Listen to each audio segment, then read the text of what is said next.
नमस्कार, मैं उमा व्यास श्री कल्तुर संस्थान से।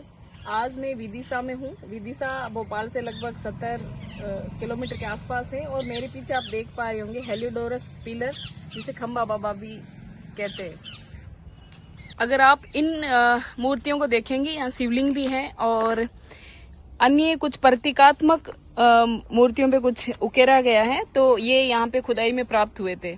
जो बैसनगर का जो ये पिलर है, वहीं पे ये भी एक बड़े से इमली के पेड़ के नीचे रखा गया है इनको। हेलियोडोरस पिलर के पीछे की तरफ आप देखेंगे तो बहुत बड़ी झाड़ियां हैं बेर की, और यहाँ तोड़ने की जरूरत नहीं पड़ी। देख लीजिए, यहाँ पे शायद तेज हवा की वजह से इतने सारे बेर गिर चुके हैं, रास्ते में काम आएंगे।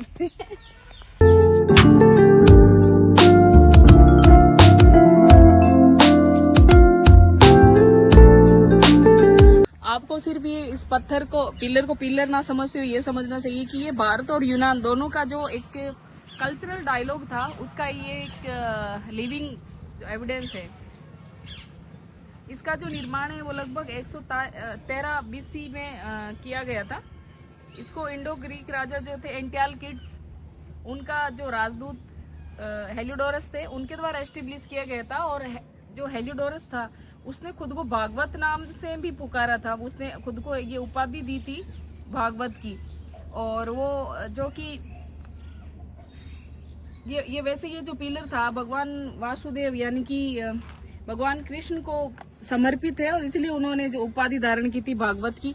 तो ये भी कितनी अच्छी बात है कि हेलियोडोरस ने तब भगवान कृष्ण को अपना सर्वस्व मानते हुए खुद को भागवत की उपाधि दी, और उन्होंने ये जो संप्रदाय है कृष्ण संप्रदाय, उसको स्वीकारा था। इस जो अभिलेख है उसकी इंस्क्रिप्शन में जो अगर बेसिकली लिखा है कि ये गरुड़ ध्वज देवों के देव वासुदेव के सम्मान में हेलियोडोरस एंटियालकिड्स के द्वारा स्थापित किया गया। ये मेनली इस पे लिखा हुआ है। दूसरे भाग में 3 गुणों का उल्लेख है, जैसे कि सेल्फ कंट्रोल, चैरिटी और कंसाइसनेस। इसे प्रारंभिक नैतिक दर्शन का साक्ष्य भी माना जाता है। और पहले तो अब अगर हम ये माने तो इसको गरुड़ का प्रतीक भी कहीं ना कहीं रहा होगा, लेकिन क्योंकि अब ये ऊपर से तो डेस्ट्रॉयड है, अब है नहीं, तो हो सकता है पहले यहाँ पे गरुड़ की जो है कि मूर्ति कहीं कभी रही हो। अभी ये खंडित है। मेनली ये भी सैंडस्टोन से बना है, क्योंकि यहाँ पे जितनी भी मूर्तियां, हमने सांची का स्तूप भी देखा, वो भी सैंडस्टोन से बना हुआ था। तो अगर हम इसका हिस्टोरिकल सिग्निफिकेंस देखें तो ये कितनी अच्छी बात है कि इंडो ग्रीक जो रूलर्स थे वो भी भारतीय परंपराओं, धार्मिक पद्धतियों से बहुत ज़्यादा प्रभावित थे। और ये मौर्यन पोस्ट पीरियड में जो है कल्चरल सिंक्रेटिज्म जो था, उसका एक बहुत ही अच्छा एग्जाम्पल भी है।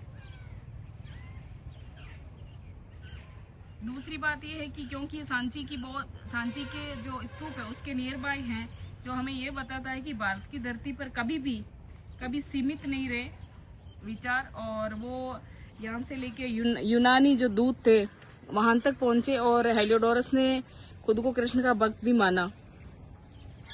इस तरह से ये बहुत ही ज्यादा इम्पोर्टेंट पिलर है, जिसे स्थानीय लोग जो है खम्बा बाबा के रूप में पूजते हैं, और ये बहुत ही ज्यादा उनके लिए धार्मिक महत्व रखता है। कितने संरक्षित है, तो हम सबका कर्तव्य है कि जिस तरह से सांची का स्तूप बिल्कुल प्लास्टिक फ्री है, पूरा एटमॉस्फेयर, वहाँ के जो एसआई के कई कर्मचारी थे उन्होंने उसको बहुत अच्छे तरीके, लेकिन यहाँ हमें कोई नजर नहीं आ रहा है।